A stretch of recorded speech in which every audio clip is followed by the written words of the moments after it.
लोगों को ना बहुत काम करने के बाद भी सक्सेस नहीं मिलता, और वहीं पे कुछ लोगों को कम काम करके, कम मेहनत करके सक्सेस मिल जाता है। ऐसा क्यों होता है? उन लोगों की सीक्रेट क्या है? सक्सेसफुल और अनसक्सेसफुल लोगों में क्या डिफरेंस है?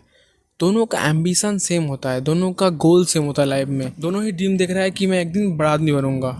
दोनों का शायद स्किल भी समान हो, दोनों का विल पावर भी सेम हो, लेकिन फिर भी एक को सक्सेस मिल जाता है और एक को सक्सेस नहीं मिलता है। शायद दोनों का रिसोर्सेज भी समान हो, दोनों को अगर सेम रिसोर्सेज भी दिया जाए, फिर भी एक को ज़्यादा सक्सेस मिल जाता है और एक को सक्सेस नहीं मिलता है, फिर कम सक्सेस मिलता है। ये बस एक चीज़ डिसाइड करता है, उनका माइंड सेट क्या है ना। जैसा कि तुम्हें बुरी आदत से दूर जाने के लिए, बैड हैबिट्स को तोड़ने के लिए और अच्छे हैबिट्स बनाने के लिए विल पावर चाहिए, और अच्छे आदत करने के लिए विल पावर चाहिए, वैसे ही उनको बुरे आदत करने के लिए विल पावर चाहिए और अच्छे आदत ना करने के लिए विल पावर चाहिए। मतलब उनको अच्छी आदत करने के लिए विल पावर नहीं चाहिए और बुरी आदत करने के लिए विल पावर चाहिए। वो चाह के भी नहीं कर पाते। तुम सुबह उठते हो, सारा लाइफ में कुछ इंटरेस्टिंग एक्साइटिंग काम ही नहीं है, तो क्या करें? फोन उठाओ, रील्स कॉल करो, वही बन जाता है सबसे इम्पोर्टेंट, सबसे एक्साइटिंग, सबसे मज़ेदार काम। तो तुम्हारी लाइफ में सबसे इंटरेस्टिंग चीज़ फ़ोन पे रील्स कॉल करना, फोन देखना, लड़की को स्टॉक करना, फ्रेंड रिक्वेस्ट भेजना, फॉलो रिक्वेस्ट भेजना, डेटिंग ऐप पे जाना, यही तो बच जाएगा ना। लड़की के पोस्ट में कमेंट करना, hi beautiful, hello sweetie, cutie, क्या कर रही हो, खाना खा लिया, हग लिया, मतलब यही पूछोगे ना भाई। लेकिन वहीं पे एक चीज़ नोटिस करना, सक्सेसफुल लोगों की लाइफस्टाइल में, उनके लाइफ में चीज़ें इतना इंटरेस्टिंग है कि उन्हें ये चीज़ें बोरिंग लगती है। उन्हें जो मज़ा ये बुरा आदत करने से मिलता है ना, उन्हें वो वाला मज़ा अच्छा आदत करने पे मिल रहा है। तो वहाँ पे विल पावर नहीं चाहिए कि डिसिप्लिन ये वो, वहाँ पे बस सिंपल सब कुछ फ्लो में बह रहा है। Pure psychology. तुम खुद सोचो, तुम सुबह उठ रहे हो और तुम्हारे लाइफ में ये फोन देखना, रील्स कॉल करना, सोशल मीडिया चलाना, इससे भी ज़्यादा एक्साइटिंग और इंटरेस्टिंग काम हो, तो क्या तुम ये चीज़ें करोगे? एग्जाम्पल मान लो, सोचो एक एक्साइटिंग काम इमेजिन करो जो तुम्हें बहुत मज़ा देती है। तुम्हारा कोई स्पोर्ट्स हो सकता है, तुम्हारा कोई हॉबी हो सकता है जो तुम्हें एक्साइट करता है। जैसे बचपन में तुम अपना नानी का घर पर, मामा का घर जाने पे बहुत ज़्यादा एक्साइटेड रहते थे ना, वो वाला एक्साइटमेंट। या फिर सब अपने अपने हिसाब से अपने जीवन में जो एक्साइटिंग काम है बहुत ज़्यादा, उसको याद करो। या फिर एक फिजिकल टास्क इमेजिन करो कि कोई लड़की से तुम्हारा प्यार हो गया और उससे तुम्हें मिलने जाना है। मैं नहीं बोल रहा कि ये अच्छा है बुरा है, मैं बोल रहा हूँ इमेजिन करो बस, ये एक्साइटिंग काम एक है।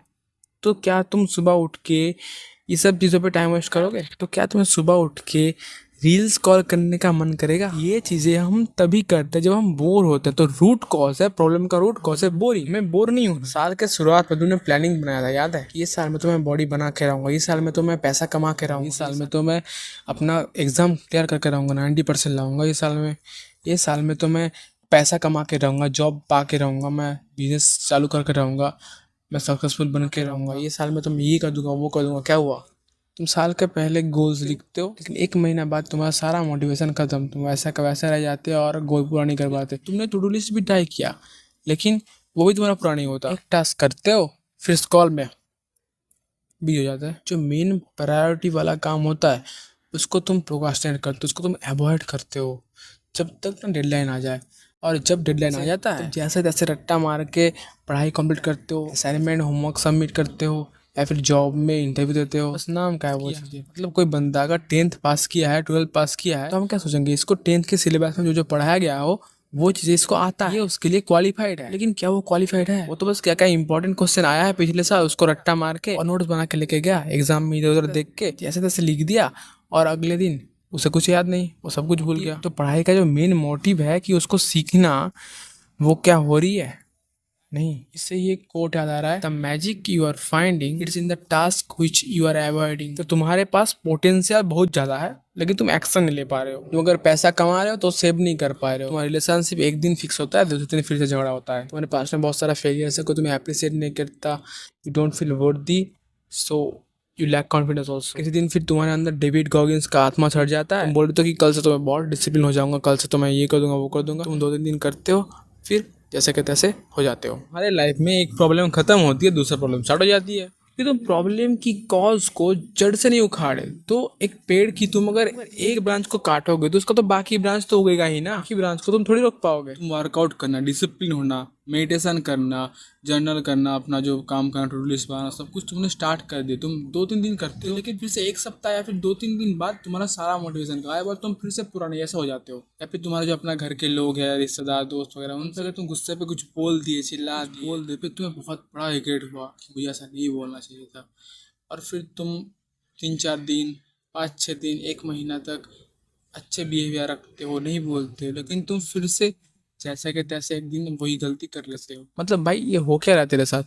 तेरे दिमाग का सिस्टम एक बार तो सही हो रहा है, फिर से फैक्ट्री रिसेट होके डिफॉल्ट सेटिंग में चला जा रहा है, जबकि तुम्हें पता है क्या सही है और क्या गलत है। फिर भी पता होते हुए भी तुम सच सच बताना, क्या तुम्हें पता नहीं है कि पॉर्न एंड मास्टरबेशन गलत है, जंक फूड खाना गलत है, रील्स कॉल करना गलत है, ये तुम्हारा फ्यूचर को बर्बाद कर रहा है? और क्या तुम्हें पता नहीं है कि कौन सा काम तुम्हारे लिए जरूरी है, कौन सा काम तुम्हारे लिए सही है? क्या तुम्हें पता नहीं है कि वर्कआउट करना, मेडिटेशन करना, अपने गोल के लिए काम करना, ये चीज़ें तुम्हारे लिए सही है? देख भाई, तू इंसान समझदार तो है, तुझे पता तो सब कुछ है, लेकिन फिर भी तो नहीं कर पा रहा है। दोनों ही काम है, जिसको अच्छा काम हो रहा है, जिसको बुरा काम हो रहा है, दोनों ही काम है। लेकिन सारा जो काम हमारे लिए जरूरत नहीं है, उसको करने के लिए मोटिवेशन नहीं चाहिए, ना कोई कुछ चाहिए डिसिप्लिन वगैरह, वो अपने आप हो जाता है। बल्कि उसको ना करने के लिए मोटिवेशन चाहिए होता है। लेकिन जो काम करना हमारे लिए जरूरत है, जो काम करने से हमारा लाइफ चेंज होगी, उसको करने के लिए हमें क्या चाहिए? मोटिवेशन। सोचो एक बार, अगर उल्टा होता ये चीज़ कि जो काम हमारे लिए ज़रूरत है उसको करने के लिए हमें मोटिवेशन नहीं चाहिए,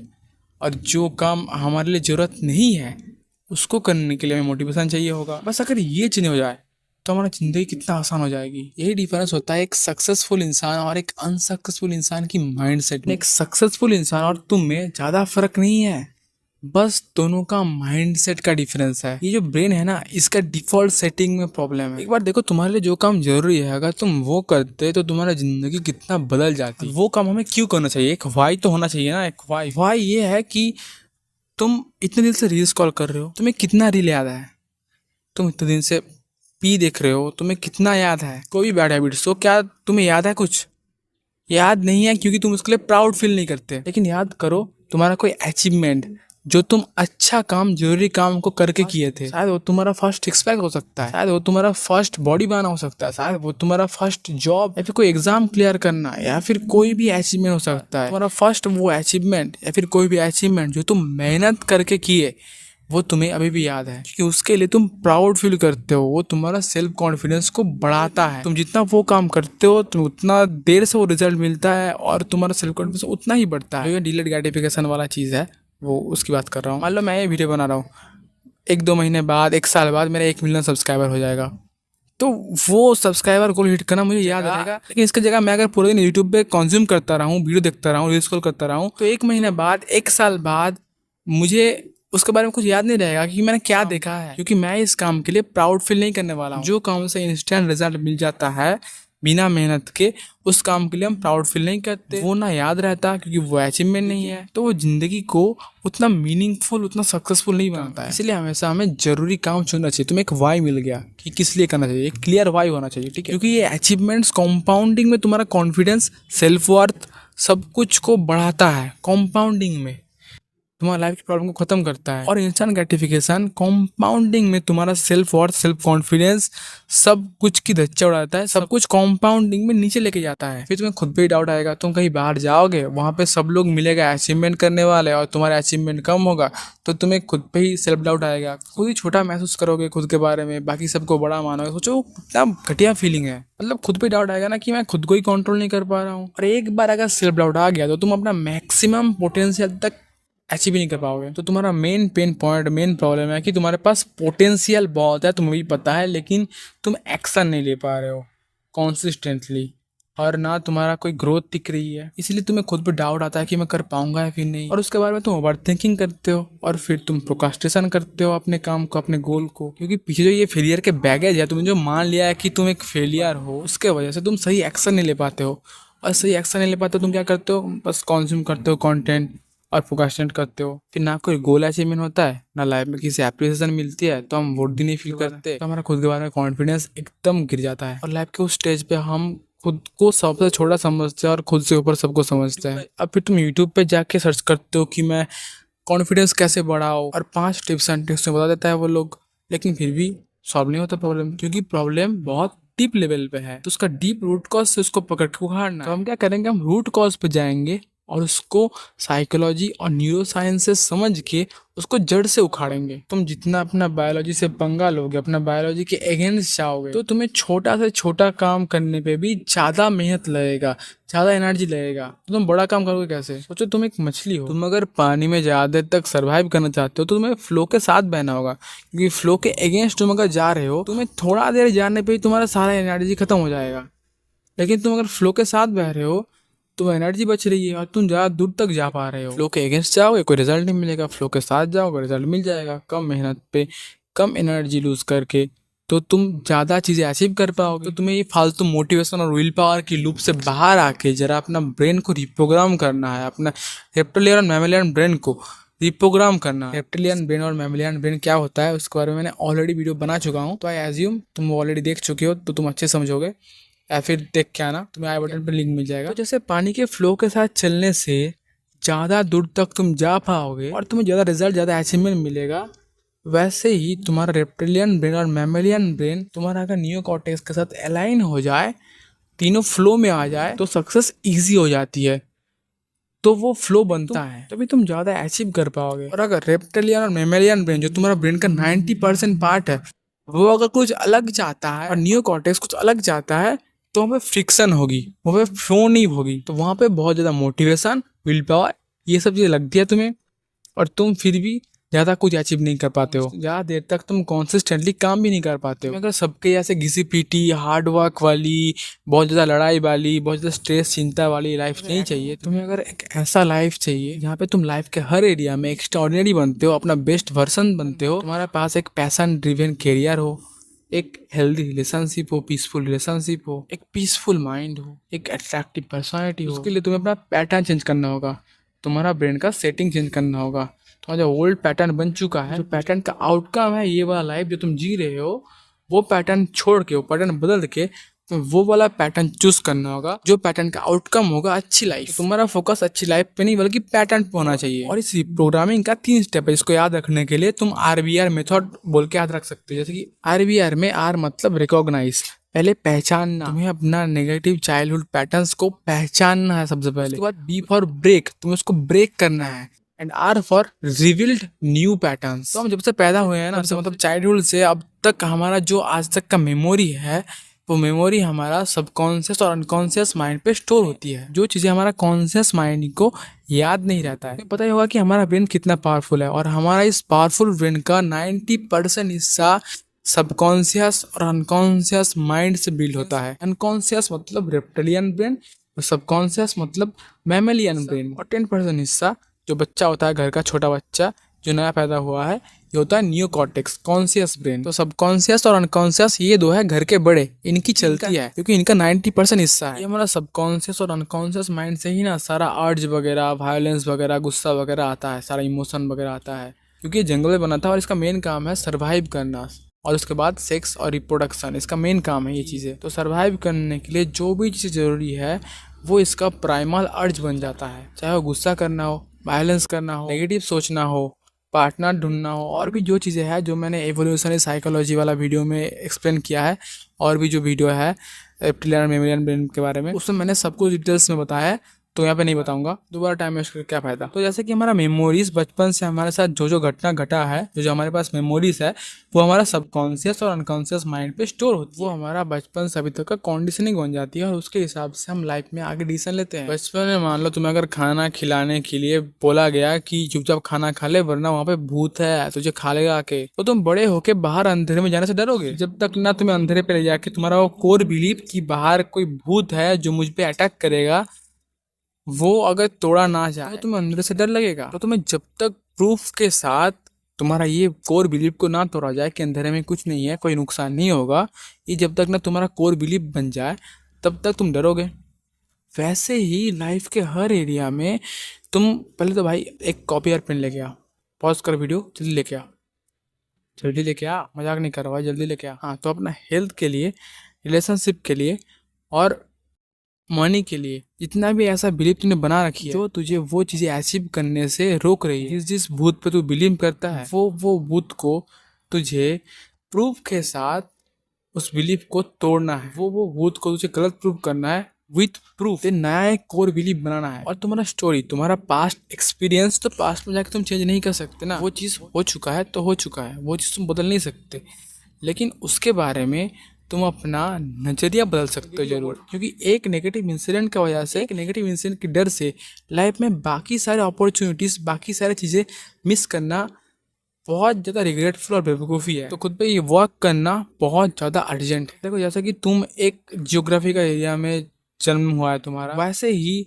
जो इंसान जिस एरिया में, जिस नेशनलिटी में, जिस जैसे परिवार में जो इंसान जन्म लेता है, उसका चाइल्डहुड कंडीशनिंग वैसा ही बनता है। उसके साथ जो इंसिडेंट हुआ है उसके हिसाब से उसका बिलीफ बनती है, और उसका बिलीफ से उसका बिहेवियर बनती है। तो ये पैटर्न बनते क्यों है? पैटर्न बनता है चाइल्डहुड से। और मैक्सिमम चाइल्डहुड ट्रॉमा क्यों होता है पता है? बस अगर ये चीज़ सही कर लेना तो लोगों में चाइल्डहुड ट्रॉमा बहुत कम हो जाएगा। बेसिकली क्या होता है ना, हमारे इंडियन सोसाइटी में और बाकी सोसाइटी में भी कैरियर को ही बस प्रायोरिटी में रखा जाता है। लाइफ का 3 इंपॉर्टेंट पार्ट है, रिलेशनशिप, कैरियर और हेल्थ। ये 3 मेन पिलर है लाइफ का। अगर एक पिलर अगर गिर जाए तो तुम्हारा घर वीक हो जाएगा, और अगर 2 पिलर गिर जाए तो तुम्हारा घर रहेगा ही नहीं, टूट जाएगा। तुम्हारा तीनों पिलर इक्वली मजबूत होना चाहिए। जो लोग ये बोलते हैं ना कि बैलेंस लाइफ नहीं चाहिए, वर्क हार्ड, कुछ नहीं है उनका दिमाग। देखो, तुम्हें तो एजुकेशन सिस्टम के बारे में पता है कि एजुकेशन सिस्टम क्यों बनाया गया है, ताकि जो अमीर लोग हैं उनका एम्प्लॉयज़ बन सके। लोग एम्प्लॉय बना रहा है, लोगों को ट्रेन करा रहा है, और सब लोग, पूरा देश इस मैट्रिक्स में फंसा हुआ है, ब्रेन वॉश हो चुका है एजुकेशन सिस्टम की। क्योंकि उस चीज़ को समाज में हवा बना दिया है, उस चीज़ को समाज में इज्जत बना दिया है। जो चीज़ पैर की जुत्ती बराबर है, मतलब उतना इम्पोर्टेंट नहीं है, तो समाज में इज्जत मिलेगी, बस थोड़ा सिक्योरिटी मिल जाएगी। इसीलिए लोग अपना जीवन को, जीवन की क्वालिटी को बेकार करने के लिए तैयार है। और एक बच्चे को बचपन से नौकर बनने के लिए तैयार किया जाता है। वो पूरा ज़िंदगी पढ़ता है बस करियर के बारे में, वो अपना पूरा ज़िंदगी पढ़ता है सीखने के लिए नहीं, नॉलेज पाने के लिए नहीं, उसे बस नौकरी पाना है, नौकर बनना है। नौकर बनने के लिए ट्रेनिंग दिया जाता है उसको। तो वो लाइफ के बाकी एरिया में, हेल्थ के बारे में, रिलेशनशिप के बारे में कुछ नहीं सीखता, सीखने की जरूरत ही नहीं है। तो बाकी पिलर वीक हो जाता है उसका। पेट में देखना इतना बड़ा तोंद बन जाता है, प्रेग्नेंट हो जाता है, और रिलेशनशिप में झगड़ा, टेंशन, ये सब होता है। क्योंकि तुमने एक चीज़ सीखा है बस, पूरा ज़िंदगी एक चीज़ से फोकस किया है। बाकी पिलर के बारे में तुम्हें सीखना होगा ना। कैरियर जितना इंपॉर्टेंट है, क्या तुमने उतना ही सीखा है हेल्थ के बारे में? क्या तुमने उतना ही सीखा है रिलेशनशिप के बारे में? रिलेशनशिप के बारे में सीखा नहीं, रिलेशनशिप में आ गए। ऐसे पेरेंटिंग करना होता है, तुम्हारे दिमाग में डाल दिया गया कि ये चीज़ें, रिलेशनशिप, पेरेंटिंग, ये तो सीखने की जरूरत ही नहीं है। हेल्थ, ये कौन सीखता है? बस कैसे नौकर बनना है ये सिखाओ बस, बाकी सब इम्पोर्टेंट नहीं है। बस कंप्यूटर सीखना और इंग्लिश बोलना, ये तो इम्पोर्टेंट है। 200 साल से चूतिया बनाया जा रहा है तुमको, और तुम्हारे आसपास के लोग सोचने समझने का क्षमता ही खो दिए। तो ये इग्नोरेंस और एरोगेंस की वजह से इंसान सीखता नहीं है कि मुझे कौन सिखाएगा, कौन आ गया, कौन पैदा हो गया मुझे सिखाने वाला। इवॉल्व विद सोविक, अरे ये तो साला 20 साल का बच्चा, ये क्या सिखाएगा मुझे? हाँ, इतना बड़ा हो गया तू। फिर क्या करते हैं, खुद के बचपन में देखा है, अपने माँ बाप को जो करते हुए वो कर देंगे, फिर आसपास जो देखेंगे वो कर देंगे। किसी पड़ोस वाले गुप्ता जी, ये जी, वो जी, उनका बच्चों को साथ जो करते हुए देखेंगे उनसे एडवाइस ले लेंगे, जैसे कि वो लोग एक्सपर्ट है, उनको सब पता है। कोई बोलता है खाना नहीं खा तो बेड से पीट दो, पीट दिया। कोई बोलता है चुप नहीं कर रहा है, फोन पकड़ा दो, फोन पकड़ा दिया। जिससे जो सुन लिया कर लिया। Right way to maintain relationship and parenting. अरे नहीं पता तो सीखो ना, मुझे भी कहाँ पता है, सीख लेंगे ना। इग्नोरेंस तो नहीं है कि मैं सीखूंगा ही नहीं, इसे सीखने की जरूरत ही नहीं, बस करियर ही सीखने की जरूरत है। हर चीज़ को समान इंपॉर्टेंस दो। हमारा मनी के बारे में, हेल्थ के बारे में, रिलेशनशिप के बारे में ज़्यादा नेगेटिव पैटर्न ना चाइल्डहुड से बनती है। पास्ट में जाकर उसको सुधार नहीं सकते तो उस पर ब्लेम मत करो, अभी फ्यूचर में क्या करना है उसके बारे में सोचो बस। क्योंकि चाइल्डहुड तुम्हारा सीखने का उम्र थी, मतलब 7 साल की उम्र तक या फिर 10 साल की उम्र तक तुम बस सीख रहे थे। तुम्हारा ब्रेन बस डेटा कंज्यूम कर रहा था। तुम्हारे ब्रेन में आसपास जो देख रहा है अपने परिवेश में, उस हिसाब से डेटा फीड हो रहा था। एंड वो चीज़ें, क्योंकि वो फास्ट डेटा है, वो तुम्हारा कोर बिलीफ बन जाता है, बहुत स्ट्रॉन्ग बिलीफ बन जाता है। चाहे वो दुनिया में बाकी जगह किसी और के घर में रियलिटी नहीं हो। हमारे घर में शायद पैसा की कमी हो, 50,000 रुपया बहुत बड़ी बात हो, लेकिन अंबानी के घर में 50,000 रुपया 1 घंटे की कमाई है, 1 घंटा भी नहीं शायद। तो उनके लिए रियलिटी कुछ अलग है, तुम्हारे लिए रियलिटी कुछ अलग है। तुम्हारा घर में अगर सब कोई फिट है, तुम्हारे ब्रेन में कुछ बिलीफ अलग होगी। और अंबानी के घर में सब अगर मोटा मोटा इंसान है तो उसके लिए फिट रहना बहुत कुछ बड़ी बात हो जाएगी। ऐसे तुम्हारे लिए पैसा कमाना, जैसे होता है ना कि AI को डेटा फीड किया जाता है पहले, वैसे ही सेम टू सेम तुम्हारा ब्रेन है। तुम्हारा ब्रेन को डेटा फीड किया गया है, और वो तुम्हारा स्ट्रॉन्ग बिलीव बन गया है, और उस बिलीव के हिसाब से तुम लाइफ के बाकी एरिया में बाद में पूरे लाइफ डिसीजन लेते हो। बचपन में अगर माँ बाप को लड़ते देखे रिलेशनशिप में, तुम्हें लगा कि रिलेशनशिप में लड़ना तो नॉर्मल है, और ऐसे ही आसपास मूवीज में, वेब सीरीज में, सब जगह तुम देखे लड़ना तो नॉर्मल है, लड़ने से प्यार बढ़ता है, ये सब आविष्कार हो गया। लड़ने से अगर प्यार बढ़ता तो अभी तो पाकिस्तान और इंडिया में तो बहुत ज़्यादा प्यार हो चुका होता, अब तक तो एक दो बच्चा हो जाना चाहिए था। सॉरी, बाउंडेस भूल गया मैं। तुम देखना फिल्म में चाइल्डहुड से स्टोरी को दिखाता है कि चाइल्डहुड में हीरो के साथ ये हो गया था, उसके बाद हीरो ये बन गया, फिर ये कर दिया, इससे बदला ले लिया, वो कर दिया। तो इसलिए चाइल्डहुड बहुत इंपॉर्टेंट चीज़ है, तुम्हारी बच्चे की, सबकी। मैं ना ये जानने के बाद दुनिया को देखने की नज़रिया मेरा बदल गया।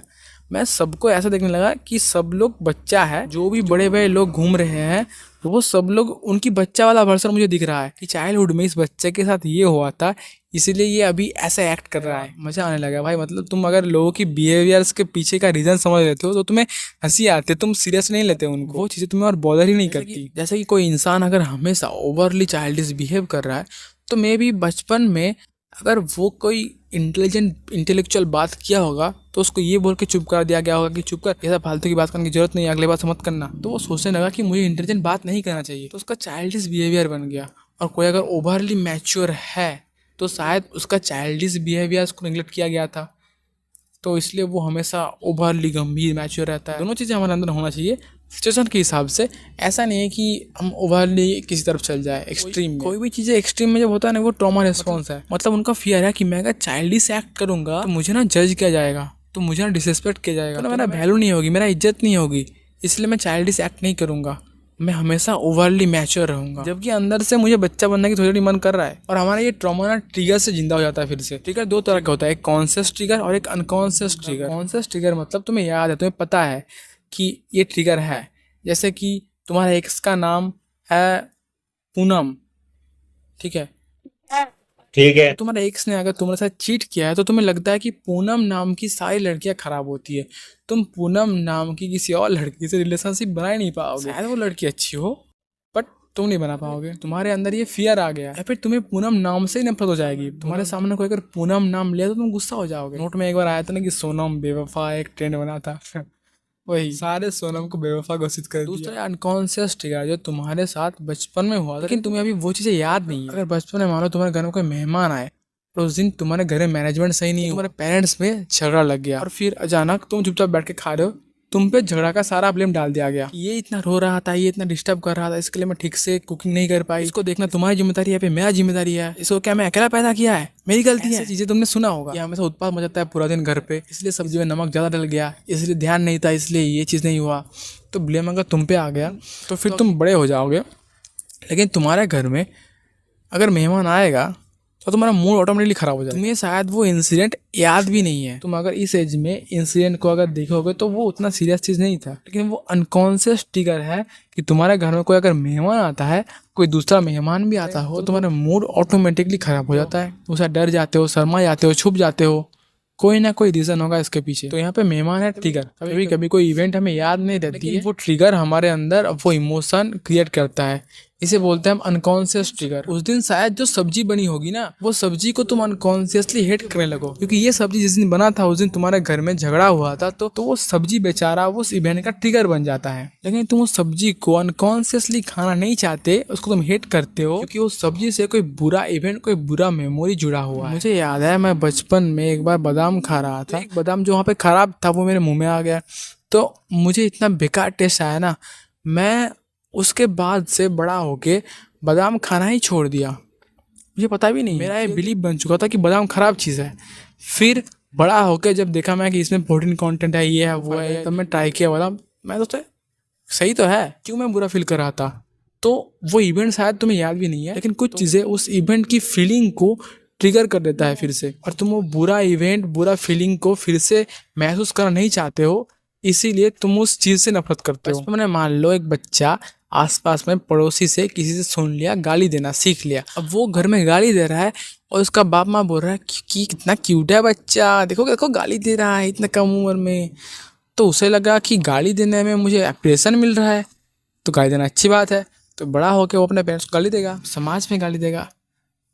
तब नहीं बोलोगे कि अच्छा बिहेवियर कर रहा है, तो ये उसका अनकॉन्शियस में जा चुका है। वैसे ही अनकॉन्शियस में तुम अच्छे हैबिट से बिल्ड करा सकते हो। बचपन से तुम ये चीज़ें जान लिए तो तुम अपना हैबिट को, अपना बिहेवियर को अच्छा कर पाओगे, बदल पाओगे, और तुम एक अच्छा पेरेंटिंग भी कर पाओगे। शायद सालों से चलता आ रहा ट्रॉमा चेन को तुम ब्रेक कर दो। तो एक डिटेक्टिव की तरह अपने ट्रिगर्स को नोटिस करो, और उसके पीछे कोई अगर मेमोरी तुम्हें याद आ रही है तो तुम उसको ब्रेक कर पाओगे। और अगर कोई मेमोरी नहीं आ रही है, कोई अगर इवेंट याद नहीं आ रहा है, वो अगर अनकॉन्शियस ट्रिगर है, तुम अगर किसी चीज़ से डर रहे हो या फिर लो कॉन्फिडेंट फील कर रहे हो, उसके पीछे कोई अगर लॉजिकल रीज़न नहीं मिल रहा है, तो लो कॉन्फिडेंट होने की या फिर डरने की कोई रीज़न ही नहीं है। तो लो कॉन्फिडेंट होने की जगह एक बार सारे बिलीफ को हटा के हाई कॉन्फिडेंट होके देख लो। ट्रिगर्स आता है तो हमारे साथ क्या होता है, वो नेक्स्ट पार्ट और भी ज़्यादा खतरनाक होने वाला है। सो बी रेडी फॉर दैट।